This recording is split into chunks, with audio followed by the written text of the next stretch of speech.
So today we have Dave Motorin, sorry. That's all right. And I even practiced that too. That's all right. You're fired. Who is a Get Safe USA trainer and advocacy specialist. He's been with them since 2008. Dave concentrates on bully prevention and response training that he offers in elementary schools, secondary and post-secondary environments. David, you do not want to mess with this man. He is practiced in a couple of martial arts. Muay Do, did I get that correct? Muay Do. Muay Do, there you go. And a Brazilian form of jiu-jitsu. So David is not only an expert in personal safety, he is also a voiceover actor. So he can speak real well. Okay, so I'm going to turn it over to David. This is going to be a lot of fun. You guys participate to the best of your abilities. Okay? Thank you very much, Sean. I appreciate it. Thank you. How do you do, 1P36 families? How are you doing this morning? Yeah. Give yourselves a hand for being here on a Friday morning.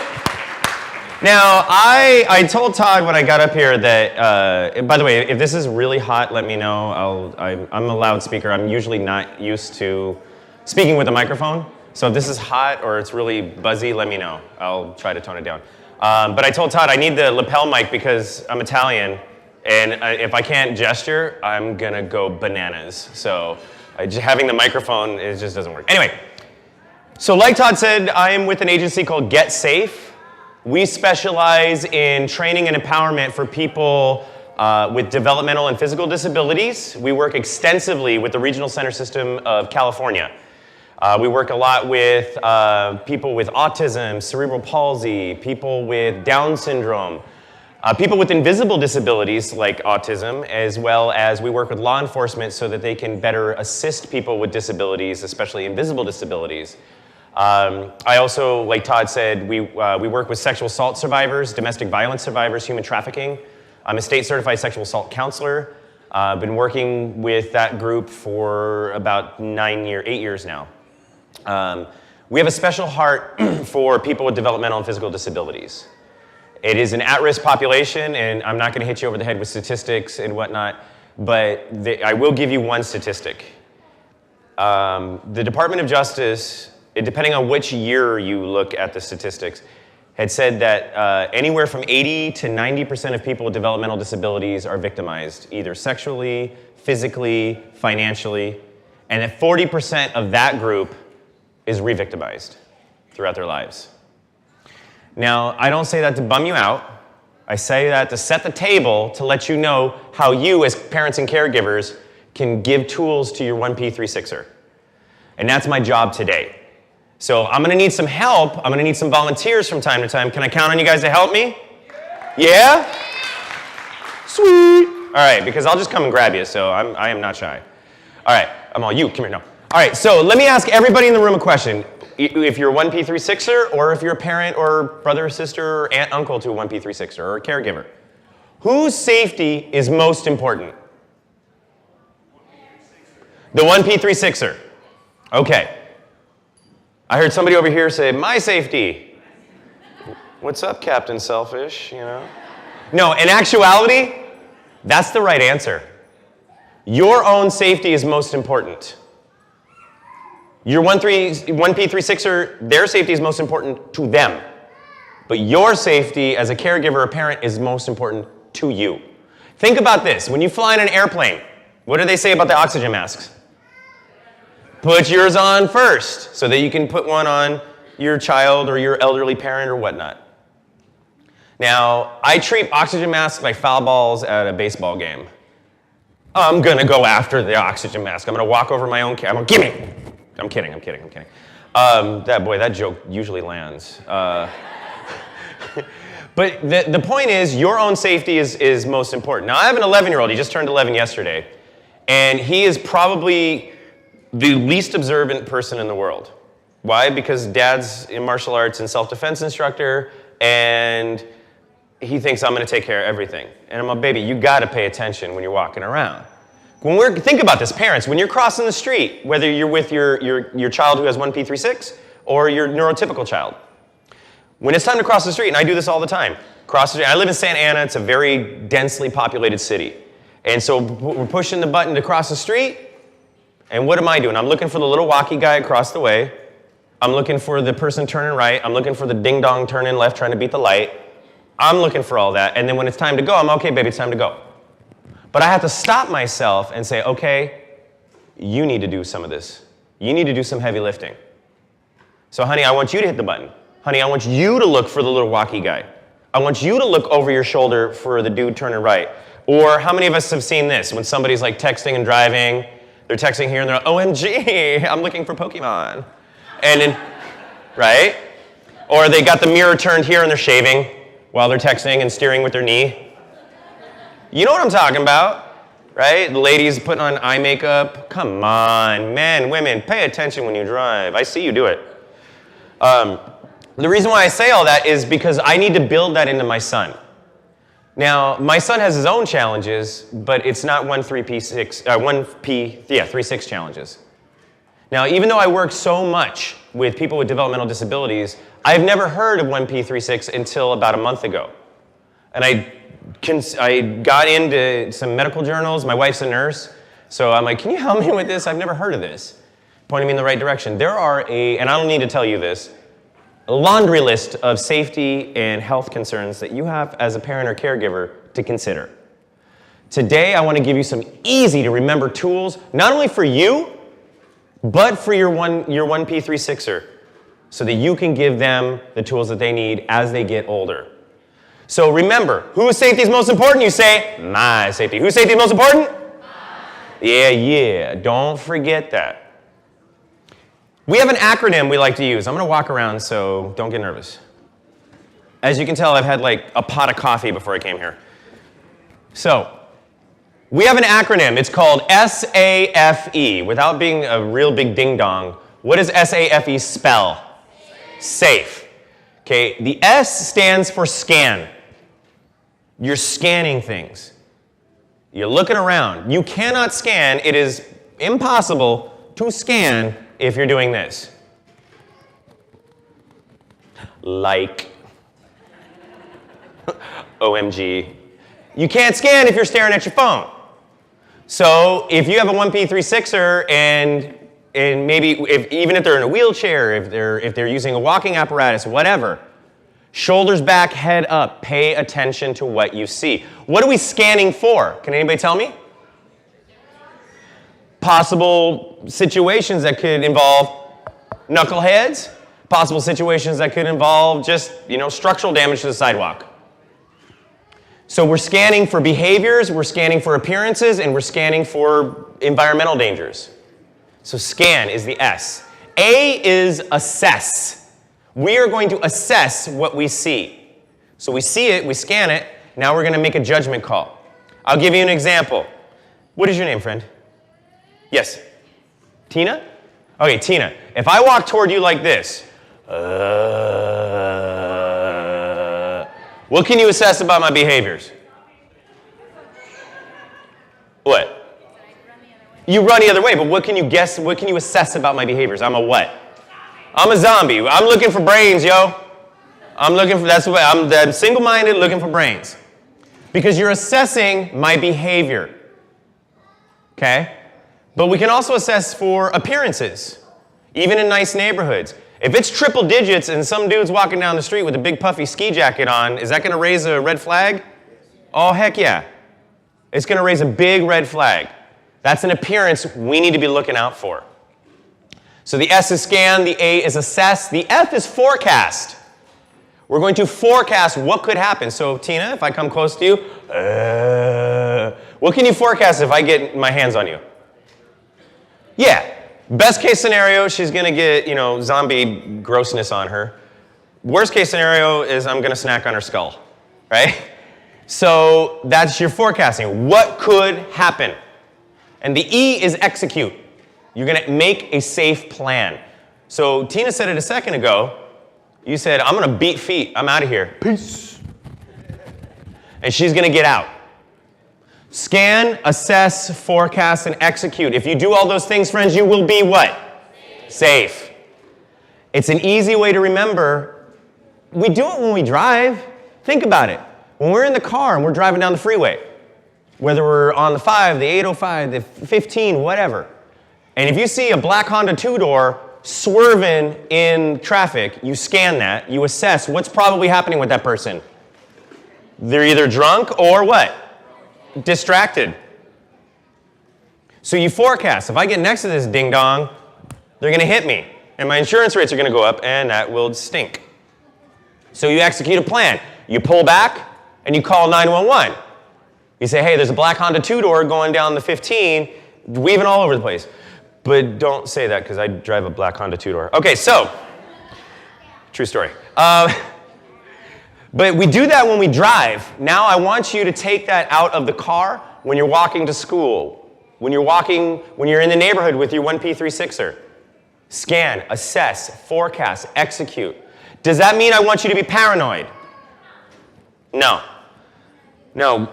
We live in a probable world. I want to kind of change that into a possible world. I'll give you an example of what I mean by that. If I don't wear my seatbelt to drive back to Orange County, am I probably going to get into a car accident, or am I possibly going to get into a car accident? Possibly, which is why I do what? Put on my seatbelt. If I don't lock my doors at night, is it probable somebody's going to try to open my door, or is it possible? Possible, which is why I lock my doors and my windows before I go to bed.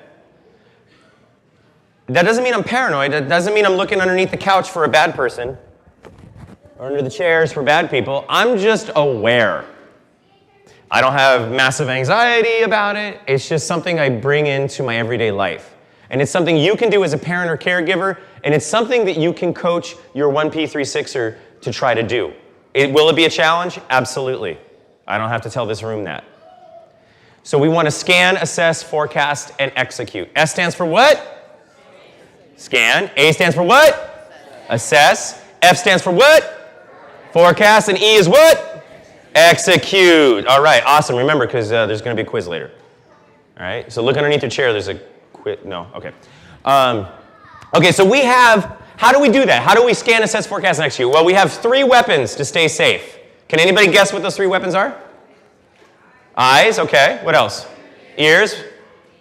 Okay, good. Now, most of the time when I ask this room, or not this room, but any room, that question, what are our 3 weapons? People are like, a bazooka, a lightsaber, and a Tyrannosaurus Rex with a laser gun.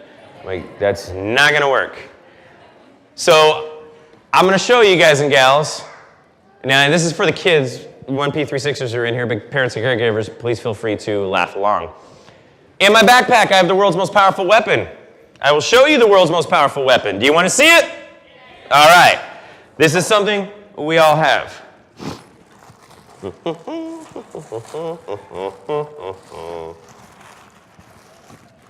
Aha. Ta-da! What's that? Brain. Brain. No, it's just coincidental. The zombie thing and this thing's coincidental. Don't think there's a connection. I'm not a zombie. All right. So we scan, assess, forecast, and execute by using our brain, making good choices. You guys know the uh-oh feeling? You guys know the uh-oh feeling? You ever forget to turn in an assignment at school? You wake up, you're like, uh-oh, I am so gonna fail, right? Oh, or my son, who is oblivious to everything, like I said, he breaks things all the time. I hear something, crash. Uh-oh. Oh man, what'd you break now? What'd you break now, homie? Come on now. So we want to use our brain to assess and scan, forecast, all that we just talked about. But when we have the uh-oh feeling, we need to listen to the uh-oh feeling. So parents and caregivers, if you're out with your 1P36er and you see a couple of homies standing down there and they look like they're up to no good, do you still go, well, I pay my taxes. I have every right to walk down the street if I darn well please. Is that something you do? No. No. If you need to, cross the street, walk around. Now, do we stare at the people? Do we do that? No, because that just invites violence. It does. And ladies in the room, you know, if you stare at a guy for more than 2 seconds, what does he think? Oh, yeah. Dear diary, I never thought it would happen to me. A lady looked at me.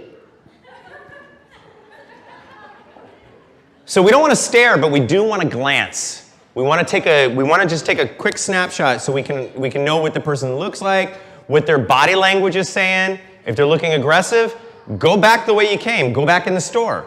If you're coming out of the supermarket and you see some dude in the back of the parking lot just standing back there and he doesn't look like he's up to no good, or she, right? I'm equal opportunity. They're female knuckleheads, right?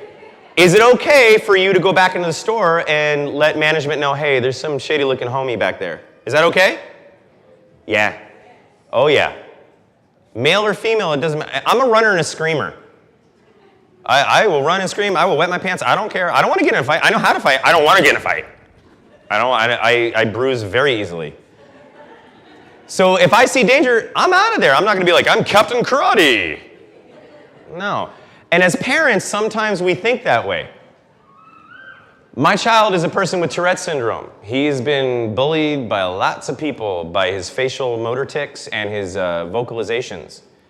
And I've had parents and teachers get upset because they think my son is rolling their eyes at them, and then they get in my face a little bit. And in the back of my mind, I'm thinking, oh my God, this is happening at my son's school. Why is this person doing this? This is so weird. So I have the out-of-body experience, but then I realized I got to create a little what between me and that person? Space. Action always beats reaction.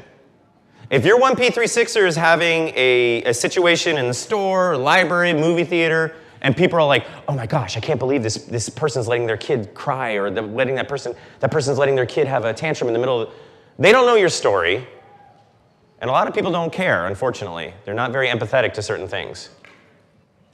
But if you feel like there's a situation where you need to get out of there, get out of there. Let somebody know. Let law enforcement know what's going on. Let the management of where you are know what's going on. Get yourself away. Action always beats reaction. If I walk really close to somebody, what's your name, love? Carolyn, may I borrow you for a moment? I'll put you back where I found you. I promise. Miss Carolyn, would you be so kind as to stand right here? Can everybody see Miss Carolyn? Okay. Let's give her a hand. Say, yeah. So watch. Miss Carolyn, if I walk past you, even with all the self-defense stuff I know, if I walk past you like this, and you go ahead and put your hands out. Put your hands out. And can she grab me right here? Can you guys see? Yeah. Now, can I ninja out of that super quick style? No. Her action is going to beat my reaction every single time. So a way for me to mitigate that is to create space. I'm using my what? My first weapon, which is what? My brain. I scan, there's a scary lady right there in a purple top. I scan that, I assess. She could be dangerous. I forecast, if I walk near her, she could put her hands on me. Did you? You're suspect already, girl. All right, I don't know. So then I execute a plan, and my plan, I'm using my brain to do this, is to create a little space. So I'm just gonna be right here, I'll give her a little glance, and I'll just keep walking. Now she might call me a name, she might call me a chicken, she might call me a jerk. If the roles were reversed and I was a female and she was a male, ladies, you know that guys are all, you should smile, baby. You guys know what I'm talking about. How men street harass women. It's not appropriate. But I'm gonna create space. I'm gonna create, turn your phone off. I did that a couple of weeks ago and my phone totally blew up. I'm all, please turn your phone off. And my phone's all, blah, blah, blah, blah, blah. That was embarrassing. Anyhow, I wanna create space. I don't wanna walk right next to her. I'm just gonna give her a little bit of space. I'm gonna glance and I'm gonna keep going. What does glancing at her tell her? That I see her. Do I wanna stare? No, because that either means I like her or I wanna fight her. I don't wanna convey either of those messages. So I wanna be respectful, but I also don't wanna get in her wheelhouse where she could try to hurt me. Now, does that mean you walk past everybody in the lobby of the hotel going, oh gosh, you're something, okay, oh gosh, I gotta go around, oh God. I don't want that either, that's not what I'm saying. In San Diego, you might be able to do that. Lots of people walking downtown, it's a beautiful city, right? Gorgeous. Santa Ana, good luck doing that. Manhattan, good luck, you're gonna end up walking in the street. But when we can, we create the space that we need. If you're walking with your child, your 1P36er. Put your 1,3P6er on the other side of that person so that you can protect yourself and you can protect them. But more importantly, and please understand where I'm going with this, protect yourself first, because you cannot help your child if something bad happens to you. Does that sound reasonable? All right, let's give Miss Carolyn a hand. Say thank you. Yay! Now, our second weapon, and I'm going to turn my mic off in a second because it's just going to be, I'll end up blowing your eardrums out. Our second weapon is a loud what? Voice. Loud voice. Well done. What's your name? Callie. Callie? Yes. Nice. So, Miss Callie, how does our voice help keep us safe? Scream. That's right. And you say, go away. I like that. Go away. Dang.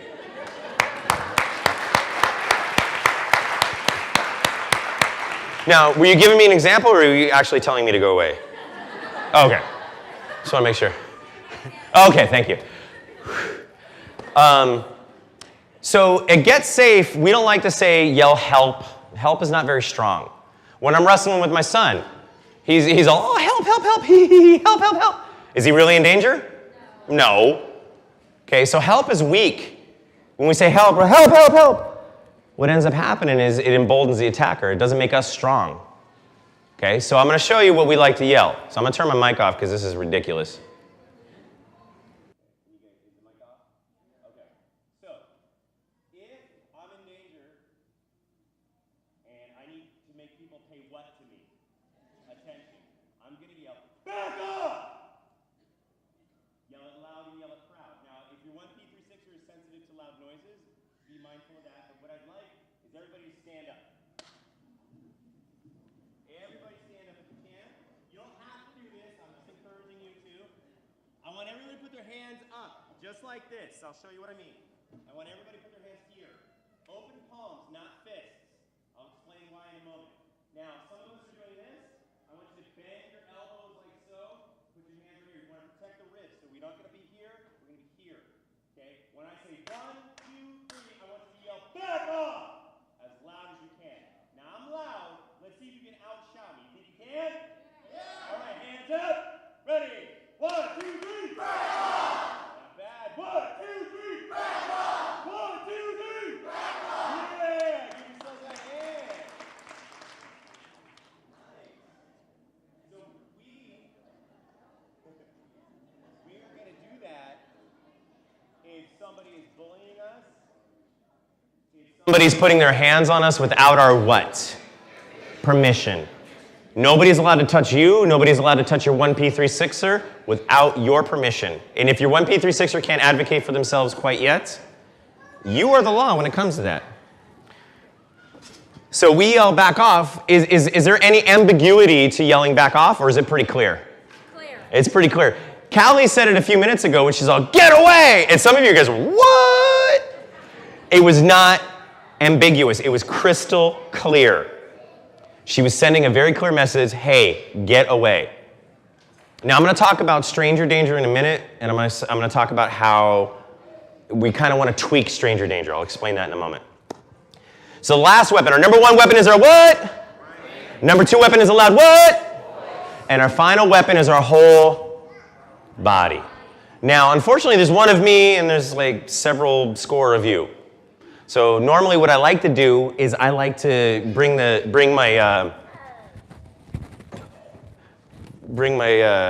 beat pad out, show people how to defend themselves, or the kick shield and the palm strike shield. I like to use that. But in lieu of doing that, what I'm going to talk to you about is running away.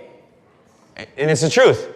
You guys think I'm kidding when I say, hey, get out of a bad situation, and I will run. I absolutely will run. I am not going to pretend to be a hero. It puts me in the hospital. I don't want to do that. But if there's a bad situation, I'm going to get out of there. But if I'm cornered, if you are cornered, do you have a right to defend yourself? Oh, absolutely. Absolutely. Putting your hands up and keeping your hands here and using your palms are actually stronger than fists. If I fall, am I going to fall like this, or am I going to fall like this? Like this. If I take my hand, if I take my fist, and I hit this wall with my fist, Santa Maria, that hurt. All right, so, ow.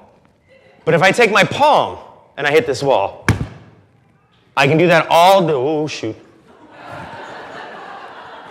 I can do that all day long. Now, it'll make my palm a little red and irritated, but it's not going to break. Your fist will break. It's called a boxer's fracture.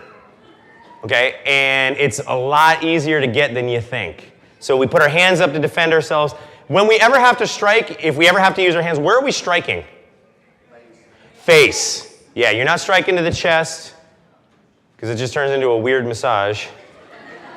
Right? We're gonna use our palms, we're gonna hit the nose. I've been punched in the nose so many times. So many times. It's smarts. Right? Your nose starts to bleed, your eyes start to water, and that buys you enough time to get out of Dodge. Right? We're not looking to make people into karate champions. We're looking for you to buy the time you need to get you and your child out of the bad situation. You can also kick. Everybody look down at your shoes. Just look at your shoes or your sandals or your bare feet. What's on top? If we were wearing shoes, what's on top of our shoes? Laces or buckles. Exactly. You want to kick up the A-frame. So we call this the A-frame. Looks like the letter A, doi. And you're going to take your laces and you're going to kick as hard as you can up the A-frame. And the reason why we say that is because if you try to kick to the face, it's real easy for somebody to grab your foot and throw you over and you're on your bottom. And you're like, dang it, that's not how Jackie Chan did it. All right, so we want to kick low, we want to kick to the groin, the no-no zone. What if the attacker was a female? Can you still kick there? Oh, heck yeah. One of my colleagues is an MMA fighter. She's a Muay Thai kickboxer and MMA. She says she gets kicked in the groin all the time.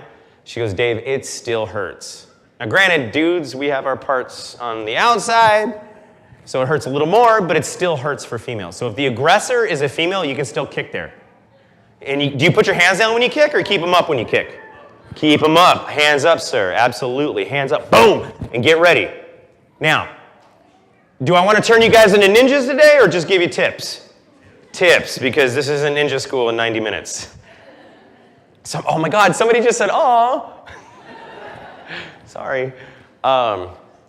So our brain, our voice, and our body, those are our three weapons and nobody can take them away from us. Even if your 1P36er is nonverbal, can they still use their voice? Yes, they can. Without getting too obnoxious. If I were to just,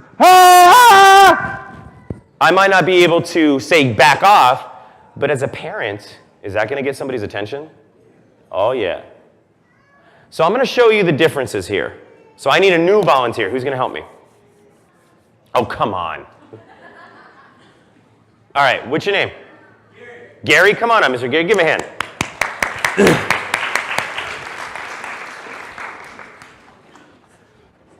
Quick sidebar. Okay, Gary, right? Oh, sorry. Dang, homie. Man, Just getting ready. Yeah. Okay, so what I want you to do is I want you to, I'm going to pretend like I am a 5-year-old in a sandbox. All I want you to do is grab my wrist and lead me away 3 times. Lead you away? Yeah, lead me away like you're trying to kidnap me. Okay. But don't do it aggressively. Just come up, just grab my hand, just start walking normally. Okay. Okay. So we are going to pretend, and it's Gary, right? Mr. Gary, come on up. So we're going to pretend that Gary is some dude. Everybody say hi, some dude. Okay, we're going to pretend that I am some 5-year-old kid. So everybody say hi, 5-year-old kid. Okay, so we're going to pretend that I'm in, oh, beach balls is perfect. So we're going to pretend I'm at the beach, and I'm just digging sandcastles. And all of a sudden, an adult comes to me and just grabs my arm and leads me away. And you guys see this. Now time. Is that going to raise any awareness in you guys? Yes. You think so? Yes, it is. How do you know that's not my dad? How do you know that's not my uncle or my babysitter or my big brother? Well, you don't know? Yeah. Gary's like, I'm Asian, yo. Oh my God. I'm so uncomfortable right now. Okay. So, but you don't know that he's not my caregiver. You don't know that he's not my dad or my brother or my uncle. You have no idea. What about this? Now we're going to do it again. Everybody say, take 2. Take 2. Here we go. I'm playing in the sand, and all of a sudden an adult comes by and just grabs me. Remember, I'm 5 years old. Wah, wah, wah. Is that going to raise your awareness a little? A little.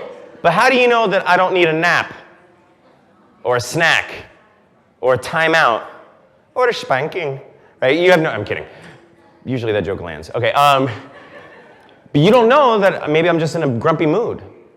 But what about this? Take 3, ready? Everybody take 3. Ready? And I'm playing in the sand, all of a sudden, back off, you're not my dad, back off, you're not my dad. Does that raise your antenna, parents? Oh yeah, that's a big difference. If my 1P36er is somebody who cannot advocate for themselves by saying, that's not my dad, if they start screaming, carrying on, make a commotion to make people pay what to them? Attention. That's the thing about our 3 weapons. Even if we're nonverbal, we can still scream and make people pay attention to us. Let's give Mr. Gary a hand. Say thank you. Thank you, sir. So something to keep in mind. We do self-advocacy conferences for people with developmental disabilities all the time. We do several hundred young people, adults, people with disabilities. We host them. And we always do self-advocacy of how they can advocate for themselves. Now, cognitively, there are some extreme challenges for 1P36ers. And the previous speaker, I believe, did a great job delineating those things so that we can understand. And as parents and caregivers, you're already aware. If there's a cognitive issue, we've seen people with developmental disabilities have micro breakthroughs when it comes to their own advocacy. Yes, they are always watching. Yes, they're always listening. And yes, they can pick up things. They do. I've seen people with profound autism, people who the parents said, oh, he'll never say back off. And I've worked one-on-one with them. And I said, well, as long as he or she screams, in one case in particular was a male, I said, as long as he can scream and get somebody's attention, it makes a big difference. I'm going to illustrate that point with this. There was a 15-year-old boy in North Orange County, nonverbal, is a boy with autism, and every single day, the bus drops him off at 2:45. He gets curb service from school. 2:45, he comes home every single day. Is it important? Some people with disabilities, routine, isn't it important sometimes? Oh, yeah. He comes home 2:45. Every single day, he stands in the threshold of his door, and he stims. He does repetitive movements to calm himself down. And he does this for 35, 40 seconds until he feels calm. And then his routine is to go to the computer, watch YouTube videos of kittens and puppies, and then he goes and he does his homework. And that's his routine every single day. One day he came home from school, wasn't 2:45, it's closer to 3:45. Is that a red flag for mom? Big red flag. When he came home from school, he didn't stand in the doorway and stim like he normally did. He walked right into the middle of the family room, and remember, he's nonverbal. Walked right into the middle of the family room and started acting out things of a sexual nature. You know where I'm going with this, don't you? So mom had one of 3 responses. The first response could have been shame. We don't do that in this house. That's disgusting. How dare you? That is so gross. Where did you learn that? That's one possible response. Another possible response is to ignore what her son was doing and hope it just goes away. Oh my God, okay, that's new behaviors. What the heck's going on? It's a new behavior. Mom wants to maybe bury her head. Or, and so thankful that she did this, the third choice was she started making some phone calls to find out why her son's acting this way, where he may have picked up this behavior. The school, unfortunately, at the first couple phone calls, was not able to give her a satisfactory answer. So she started going up the chain of command, and she got to the school board. The school board launched a formal investigation and found that her son had a substitute bus driver that day. He was the last stop on his route, so it was just him and the bus driver. The substitute bus driver decided to take him to a secluded spot, sexually assault him, and drop him off, thinking he's nonverbal. He can't tell anybody. Even though this young man was nonverbal, was he still able to advocate for himself? Yes, he was. Your 1P36er has that ability too. Is it hard sometimes? Absolutely, and I'm not going to pretend it's not. But when you see new behaviors in your 1P36er, try to find out what the antecedent is to that behavior. What could have precipitated that? Now, I tell you that very, very sad story, but there was a happy ending because they caught the guy and he had to stand trial. Now, I don't know the results of the trial, so I can't speak to that, but I do know that they caught the guy and he did answer for his crimes. The reason why I bring that story up, even though it's really super heavy, is to actually give you hope that all of us, regardless if we're nonverbal, regardless of our level of ability, we can still advocate for ourselves. And so can your 1P36er. Sorry, I keep stumbling, I apologize. Wait, I forgot. What are our 3 weapons again? Wait, one more time? What do we yell when we need people to pay attention to us? What do we yell? Good. What's our best self-defense? Getting out of Dodge, right? If you can't get out of Dodge, can you defend yourself? You have that right. Don't forget that. You have that right. When it comes to behaviors with your 1P36er, when it comes to those things, pay attention to the small things.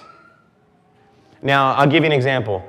My kid, when he comes home from school, he has his backpack on. If I say, hey, baby, how was your day at school? Fine. And that's the end of that conversation. That conversation is over. So I have to dig a little deeper. Hey, baby, did you make any new friends today? Did you eat with anybody at lunch that you haven't eaten with? You know, dig deeper. How was your day? What was your favorite part of your day? When you dig deeper. Now, owing to the cognitive and linguistical challenges of 1P36ers, you can still make that connection with your child. And only you as a parent or caregiver know what that connection is. That's your connection between you and your child. You know when your child is having a bad day. You know when your child is grumpy or your child's angry at their sibling for something. You know that. So pay attention to the body language. Pay attention to the vocalizations. And dig deep if you can. You might be able to uncover some really, really good stuff. So now I want to move on to trust. We talked a minute ago about, so I think Callie, you said it, back off, you're a stranger, or get away, you're a stranger. Yeah. Ladies and gentlemen, we don't teach stranger danger. We don't agree with it. Most sexual assault, most financial abuse, physical bullying, verbal, social bullying, comes from people that are known to the victim. Depending on which statistics you look at, 85 to 90% of perpetrators know their victim. Now, are there still random people in the bushes with socks and trench coats? Yeah. But that's a very, very small percentage of abuse. It's a friend at school, it's a cousin, it's an aunt or an uncle. In some cases, it's a parent, a caregiver. We had a independent living skills supervisor. Independent living skills, so people with disabilities, I'm not trying to insult anybody's intelligence, but as people get more independent, they get their own apartment, they'll have a worker come and check and make sure that they're paying their bills on time, make sure that their cabinets have more than mac and cheese and ramen in it, that they have fruit and vegetables, they have a balanced diet, that they're doing their laundry, they're paying their rent and all that stuff. They're just there to help them, keep them independent. One ILS worker, independent living skills worker, was defrauding over a series of about 8 years, $400,000 off of 15 of her clients. It's financial abuse. Now they caught her, and she's currently serving a 7-year prison sentence for defrauding her client base. But her clients trusted her. These are people with developmental disabilities who are trying to live independently. And when we went to the sentencing, we took all of our clients with us. And when they actually cuffed her and took her off, the place erupted in cheers. All the clients who got defrauded erupted in cheers because they felt like their voice was being heard in court. The reason why I tell you that story is one of the victims told the court in his victim impact statement, "I trusted you, and you took advantage of me." When it comes to teachers, caregivers, when it comes to people at school, educational aides, ask questions, talk, get to know these people. Let them know that you are plugged into the system, that you're plugged into your child. Just by the fact that you are here in this room tells me and Todd and Amanda and everybody associated with this conference that you already give a darn. And you're a leg up on a lot of people just by being here. So congrats to you on that. But when you tell a principal or an instructional aide, a respite worker about your challenges and about what you do, be careful about giving your trust out too quickly. Give your trust out slowly. It's your decision to trust people, but give it out slowly. Your kid will watch you. Your child, your loved one will watch you and will model your behavior. When my son sees me talking to the cashier at the Albertsons, he knows that I might know this person's name, and they might know my name, but they're wearing a name tag. You know, "Hey, Demi, how you doing? How's everything going?" Great. But am I inviting that girl back to my apartment? No. Am I going with her to run an errand? No. My son sees that. He understands. That is an acquaintance. That is not somebody we trust. Now, can that person at the Albertsons give him help if somebody's trying to hurt him? That is the difference. That is what we call a community helper. We also call those safe strangers. Who can give me an example of safe strangers? Police officer. Who else? Teachers, firefighters, paramedics. What about if I'm at school and there's a biology teacher, but I don't know that teacher, but I know they are a teacher. Can I get help from them? Yes. So helping our children understand not only to give our trust out slowly, but who are the community helpers when they do need help is huge. Absolutely huge. And talk to your kids.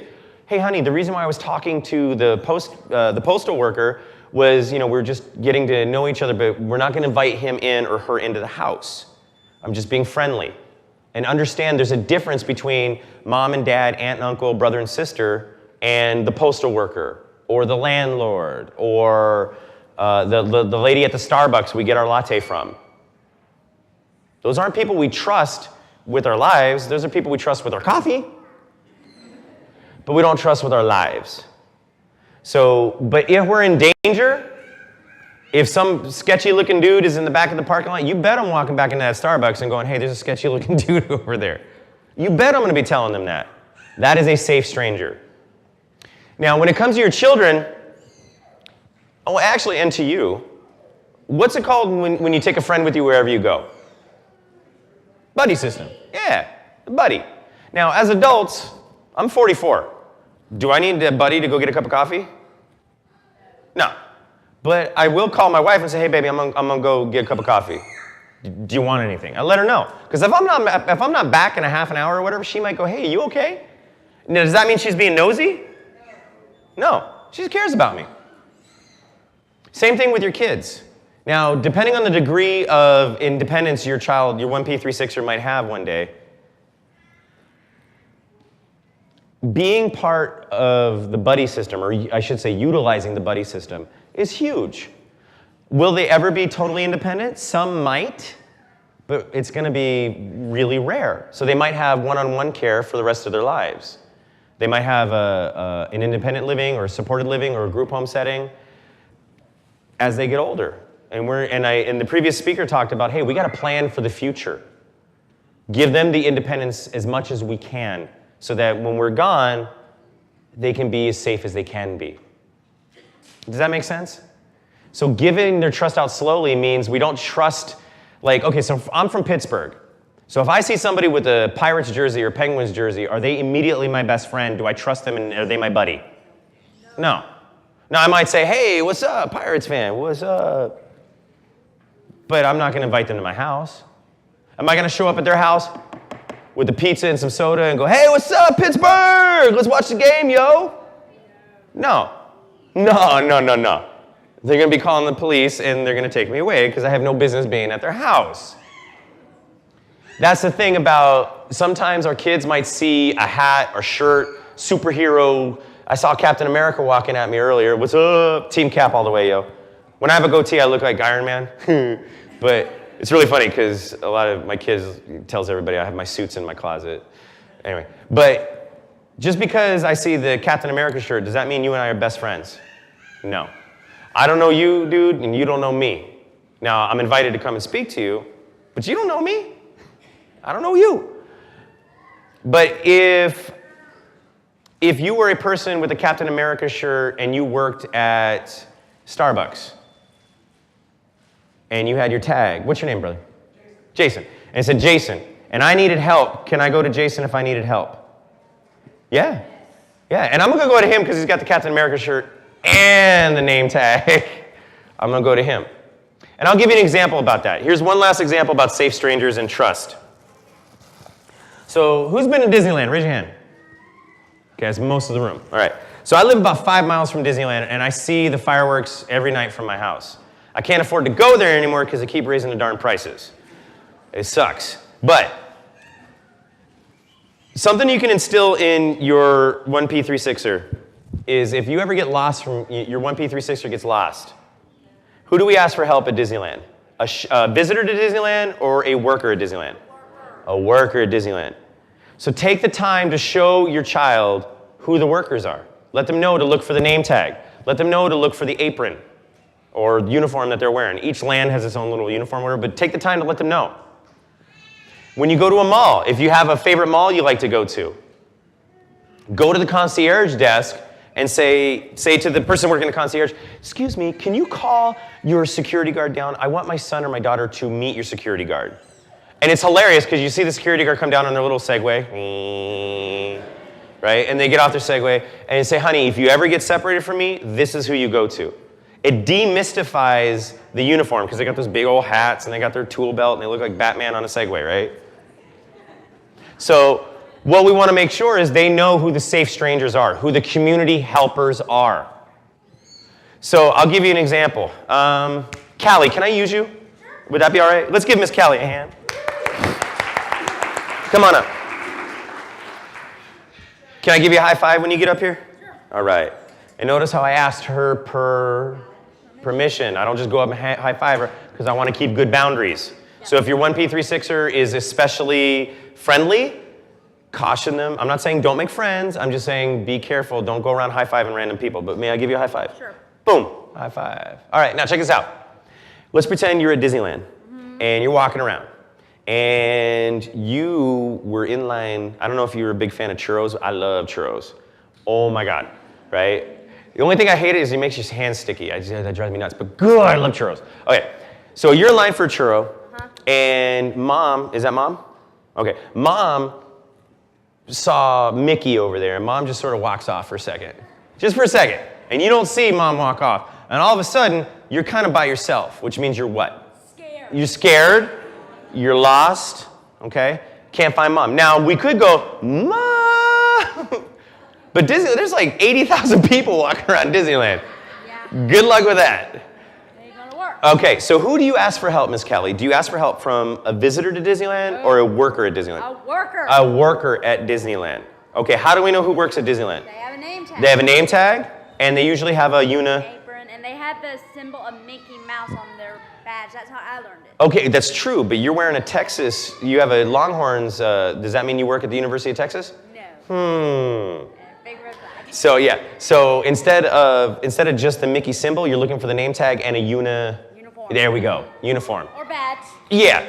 Now, we're gonna pretend I'm a custodian, or as my son used to call him, he's 11 now, he used to call him sweepy people. He's all, oh, I can go ask the sweepy person. I'm like, oh my God, no, custodian, dude, don't be calling them sweepy people. So he was like 4. So if I'm sweeping up and I'm cleaning up, who do you ask for help? The guy standing in line over there, or you ask me? All right, ready? Everybody, we're gonna say action. Ready? And action. You're by yourself. You need help. I Yes, need ma'am. help. You need help? What's the matter? I lost my mom. Oh, no. What's your mom's name? Cindy. Cindy. Okay. You know what? And what is your name? Callie. Callie. Okay. You know what? We're going to go to Lost and Found, and we're going to page your mom, and we're going to take care of that, okay? Okay, now, Disneyland is an exception because they're hypersensitive to lost kids, lost people. They're super, because, man, they'll converge, and there'll be like a wall of workers around the lost kid. It's pretty funny. But even if you're at the mall, even if you're at, you know, what do they call the Jack Murphy Stadium now? What do they call that? What's that? Not Petco. Yeah, Qualcomm. When you guys are stuck at Qualcomm and you're lost and you can't find mom, who do you ask for help? A visitor? No. Or an usher worker type person? Usher, worker. And they wear a what? Badge. And they have a Uniform. There we go. Apron, guys. Now, do we go, Callie, let me ask you this. Do you go with the worker into the bathroom? No. No. If I were to say to you, oh, I can help you find your mom. No. She's in the bathroom, and you follow me. I work here. You can trust me. No. So you say, Back off. oh, say it as loud as you can. Back off. Is that going to get the other workers' attention and other visitors at Disneyland's attention?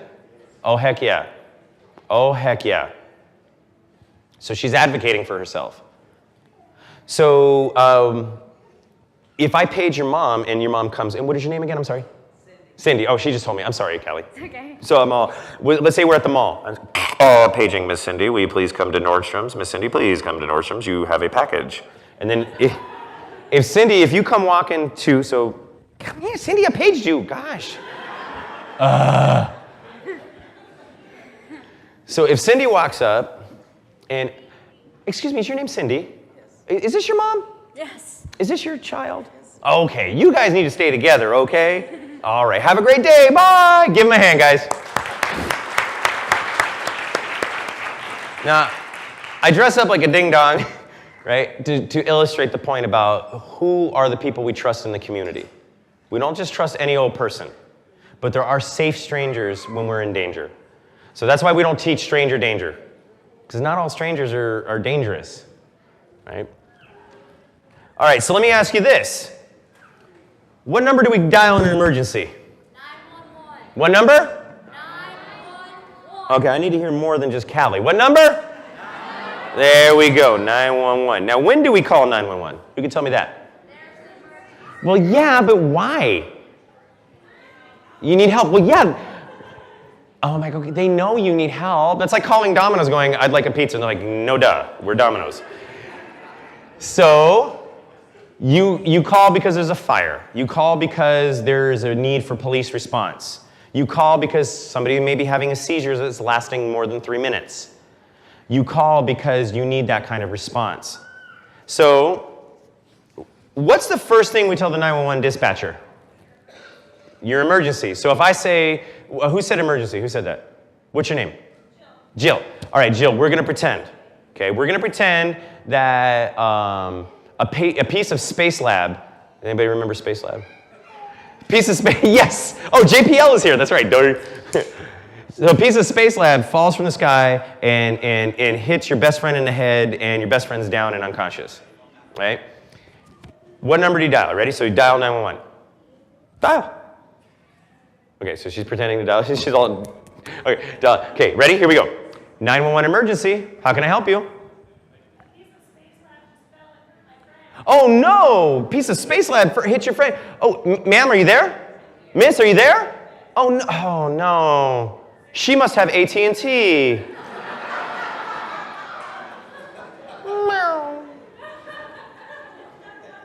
Do I know where she is? No. I know that a piece of Space Lab hit her friend in the head, but I don't know where she is. So everybody listen up real close, please. The first thing we tell the 911 dispatcher is our location. Say it with me, Lou. Location. There we go, location. Okay, smart guys and gals, where are we right now? San Diego, okay. There's only 2.5 million people here. Where in San Diego? 4 Points, Sheraton. What street? Arrow Drive. Now, where in this campus are we? Pavilion. Oh, Pavilion 1. Ooh, even more specific. Okay, so we want to tell them our location. If we don't know that we're at 13872 Main Street in San Diego, We could say, hey, I'm on First and San Diego Avenue. I have no idea if those actually cross, so be nice to me. I'm on First Street and Main Street in San Diego, in downtown, and my friend's having a seizure, and it's lasting a long time. We tell them where we are. Because if the call drops, because if you have AT&T, or insert, your preferred butt of your joke there, but if your call drops, your battery dies, they're not going to know where you are. You have to tell them where you are. You can use cross streets. You can also use landmarks. So if I say to the 911 dispatcher, I'm near a Best Buy and a Carl's Jr. on Imperial Highway. Well, there's only one Best Buy and Carl's Jr. that I know of on Imperial Highway. It's in La Habra in Orange County. But Imperial Highway takes you from Orange County all the way to LAX. Maybe there's a Best Buy in El Segundo that's on the corner near Carl's Jr., but they're still going to send police to both, or a firefighter to both, or an ambulance to both. So your landmarks are important. I'm by the University of San Diego near the Starbucks. Let them know where you are. And so parents, up here I have Back Off Buddy bracelets. They're basically, it's our pledge for people to not be bullies. So it's our anti-bullying pledge. I got all kinds of swag over here, stickers. But this card, this 911 card, is the one I want to talk about real quick. So this says emergency contact card, and inside of it, and I'm sure you already have this either as a bracelet or an anklet or whatnot for your loved one, or a necklace for your loved one. But if you don't, grab a couple of these. Even for your neurotypical kids, grab a couple of these. Fill them out. It has a spot for your name, your phone number, your spouse's or partner's name and phone number. Anything that your child is allergic to, medications they're taking, fold it up and put it in their backpack. Fold it up and put it in their wallet. Fold it up and put it in their purse. Keep it with them. So that if there is a 911 response needed for your child, whether they're with a teacher on a field trip, like the Dave & Buster's field trip you guys are doing. If they're out and about and a worker at Dave & Buster's sees somebody in the restroom collapsed, if they can get this out of their card, when they call 911, they can inform the 911 dispatcher about your child and their needs. So grab a bunch of them. They're up there. Please help yourself. But when you call 911, what's the first thing we tell the 911 dispatcher? Our what? Location. Think real estate. Location, location, location. Always. So if we don't know the address, what do we look for? Cross streets and landmarks. Be as specific as you can. And teach your child. Teach your 1P36er. If they can operate a phone, teach them to give the landmarks as best they can. Will it be a challenge? Yes, absolutely. But if you can instill that, there's not a projector, dude. You don't have to duck. He's all being sly. All right. Let's do...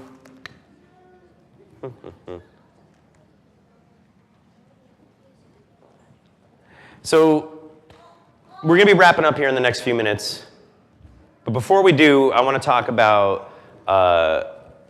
we did it a minute ago with Miss Caroline. We called it the safeties, or Carolyn, right? Carolyn, sorry, I apologize. Remember, action beats what? Reaction. Action always beats reaction. We call that the safety zone. In addition to that personal space, that personal boundary, people who have developmental disabilities can sometimes be bullied by other people with developmental disabilities. Some people with developmental disabilities will pick on people who are more impacted with their disability.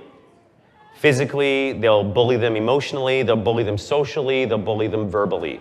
I've seen it and I've worked with it. The previous speaker talked about how sometimes even people, we say having a disability is not a get out of jail free card. If you do something like a knucklehead, you're going to be punished like a knucklehead, regardless if you have a disability. Quick story about that. Young man, it involves Disneyland again, so I apologize. I'm not paid by the Disney Corporation. It just happens. We'll substitute it at Knott's Berry Farm, SeaWorld, whatever. But this is a case I actually worked on. A young man with Down syndrome took a fancy to a young woman in his class. And this young woman, also a person with Down syndrome, he said to her, now I'm going to talk about financial boundaries as well as safety boundaries. He said to her, hey, I would really love to take you out on a date. And you know how big that is, not only for a neurotypical teenager, but somebody with a disability. That's a huge step. So he asked this young lady, hey, would you like to go to Disneyland with me? I'll pay for your ticket if you pay for lunch and dinner and snacks. Do you think that's pretty fair? I think that's fair. I think that's really fair. I mean, it's like $300 to get into Disneyland. You gotta take out a small business loan to get in these days. But when you get it, he paid for her dinner, her ticket. She paid for lunch, dinner, and snacks. They had a great time. Rode rides, took pictures, did all the stuff, shook hands with Mickey. Awesome. As they're walking out down Main Street, you guys know how they pump the smells out of the shops to get you going, get your tumbly going. Oh yeah, I want some ice cream. What's up? Right? And I turned into the Cookie Monster at Disneyland. So like, I'm a Rose, here's for cookie. I'm all about cookies, man. Churros, cookies, gimme. So this young man, or this young lady said to the young man as they're walking out, Mom's gonna pick him up. She said, oh my gosh, I'd really like one of those lollipops. You know those big lollipops as big as your head? You know what I'm talking about? So she said to him, if you really like me, you'll get me one of those lollipops. Now remember, he spent all his money on what? The ticket. So he turned out his pockets, and moths and stuff are flying out, right? He's got nothing in his pockets. He's like, well, I don't have any money. And she goes, well, I'm out of money too, and if you like me, you'll get me a lollipop. So she's kind of coercing him. So he wasn't comfortable advocating for himself and say, you know what, that's not fair. I don't like the way you're talking to me right now. So what he did was, and he really liked her, is he went into the shop. He went into the shop and he was looking around, grabbed the lollipop, tried to be all slick about it, and walked out. And Disneyland security was on him quicker than flies at a picnic. It was all over him. Anaheim City Attorney would not drop the charges. For a $7 lollipop, this kid was in and out of court for pretrial and, there's another word I'm missing right now, but for pretrial hearings for about a year and a half. They kept putting it over and putting it over and putting it over and putting it over. It's not a get out of jail free card, having a disability. And coercion happens, and I don't need to tell you this, parents and caregivers, you know this. Coercion in this population is huge. And sometimes it happens from people who have disabilities also. We had a young kid who, a young lady, when she was sitting in class, and she wasn't terribly verbal, but she understood and she used a computer to type everything that she did. She wasn't very verbal, but she understood a lot. She read like crazy amounts. What was happening was one day, well, I'm getting ahead of myself. One day she starts showing up to school and it's springtime and it's pretty warm and she's got full sleeve jacket on and she's wearing it every single day for the rest of the school year. So mom wasn't aware of what was going on, the teachers weren't aware of what's going on, but her body language changed from being the participant who types in her answers and hits play and then it'll say it for her. She went to not even participating in class anymore.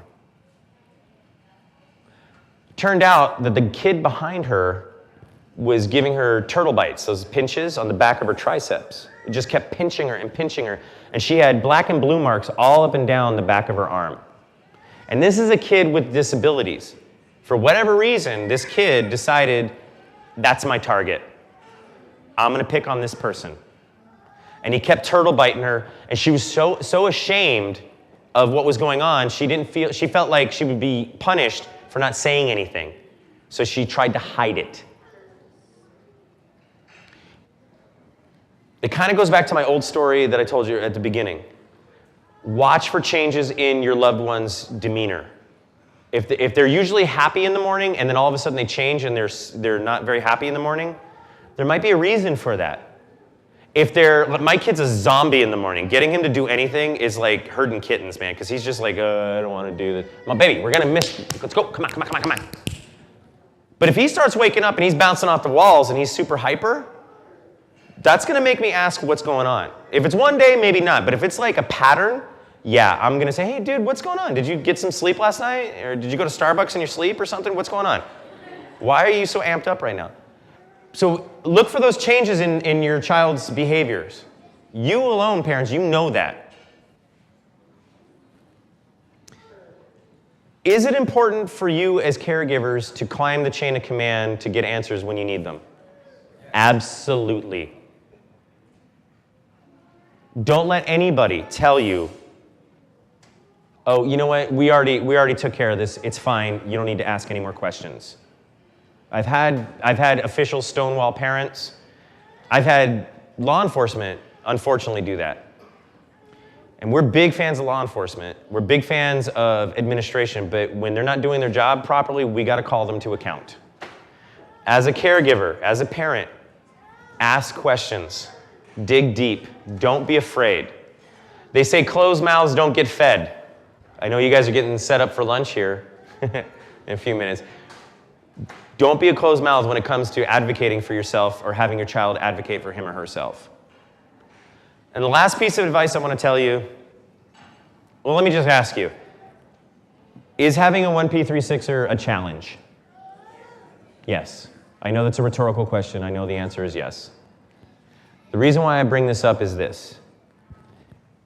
We talk about at Get Safe dividing the pain and sharing the joy. When there's a challenge and your spouse, your partner is there, talk about it with your spouse and partner. Now, your friend at work might not understand your challenge because they might have neurotypical kids or they might not have kids at all. Before I became a parent, when people would talk to me about their kids, I'd be like, oh my God, how hard could it be? God. Now, oh my Lord, it is so night and day different. But add my son, because he does have Tourette syndrome, add that on top of it. Add his ADHD on top of it. We got, there's some challenges. Is it the same as 1P36ers? Or 1P36ers, excuse me? No, totally different challenges. And I understand that. But divide the pain. So I can't talk to my friends in my martial arts studio. They're not really going to understand that. But I will talk to my wife. I'll talk to my sisters. They know my kid. I'm going to divide the pain. I'm also going to share the joy. The previous speaker talked about a milestone, something as simple as using a straw for the first time, which, by the way, were you the previous speaker, sir? No? Oh, I thought you were. I beg your pardon. Whoever the previous speaker was, that was a great story. Scott. Mr. Scott, thank you for that story. Thank you, sir. I apologize. I keep pointing over here and you're all dude, ain't me.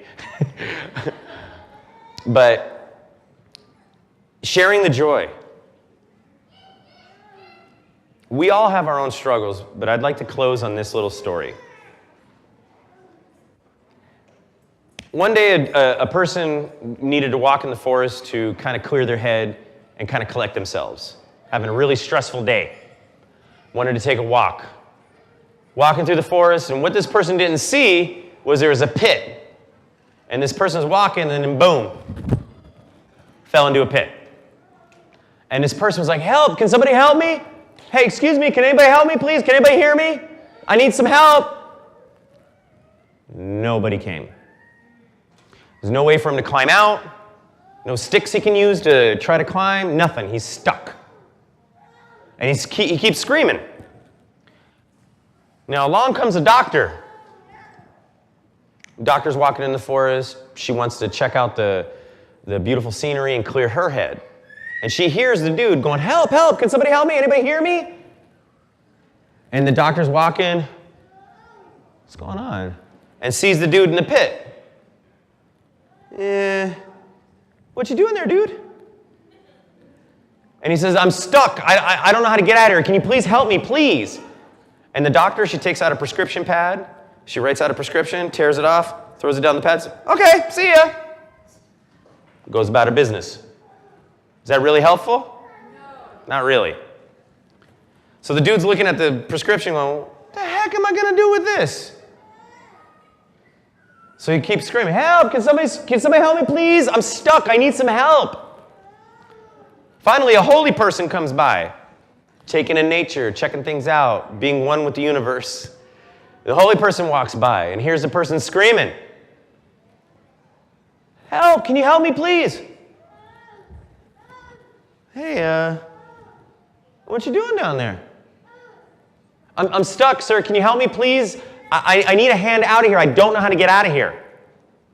And the holy person writes down a prayer, rips it off, and throws it down the pit. And as it floats down, really? And the holy person goes on his walk. Finally, the dude keeps screaming, and some random person, not a professional, in any shape, way, or form, walking through just a random, regular, everyday person, walking through the forest. Here's the guy screaming. Help, can you help me? I need some help. I can't get out of this where I'm stuck. And this person, she looks over the edge of the pit, and she goes, what you doing down there? And I'm stuck. I don't know how to get out of here. I need help. Can you please help me? And she's like, yeah, for sure.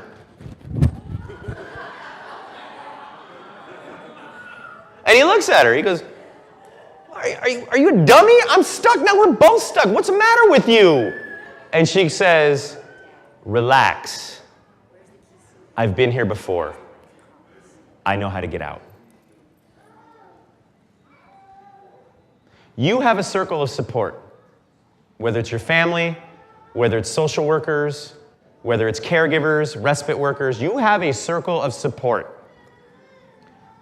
In addition to SAFE, scan, assess, forecast, and execute, in addition to your 3 weapons, your brain, your voice, and your body, in addition to back off, in addition to all of that, I want to leave you with this. If you can take a stock in your life and look at the people who are around you, so you can divide the pain and you can share the joy, and you realize that there are people who've been in your shoes before or are currently in your shoes now, you can gain so much by networking, by talking. There are people who've been where you are right now. Empathy goes a long way. And when it comes to safety, when it comes to your ability to advocate for yourself, we're stronger together. Never forget that. So before I leave, let me ask you guys and gals this. What does SAFE spell? What does S stand for? What does it stand for? What does A stand for?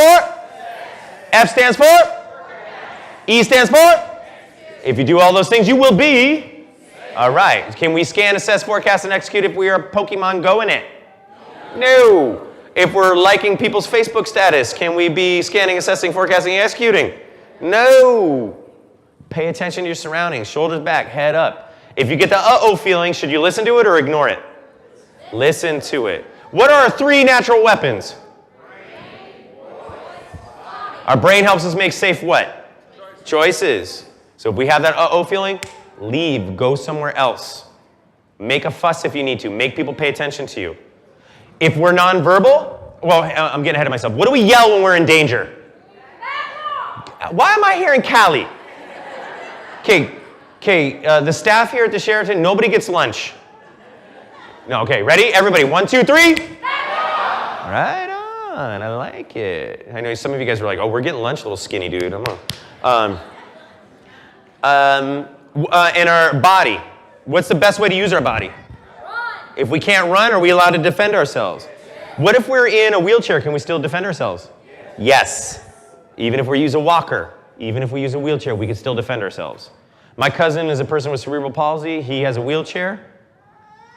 He's run me over with, we're messing around. He's run me over with that darn thing more times than you can count, and I have bruises on my shins to prove it. Those things hurt. But we teach people with disabilities and wheelchairs how to defend themselves. And lastly, what number do we dial in an emergency? And what's the first thing we tell them? Location. Remember that. Location, location, location. I hope I've given you some tools to put in your toolbox. I'm not trying to reinvent the wheel because a lot of you already know what you're doing. I'm just trying to add to your toolkit. My job was to do that today. I hope I was able to do that and give you some stories and examples and role plays to help you understand how you can advocate for yourself, and hopefully you can pass that on to your 1P36er. Thank you very much for your time, ladies and gentlemen.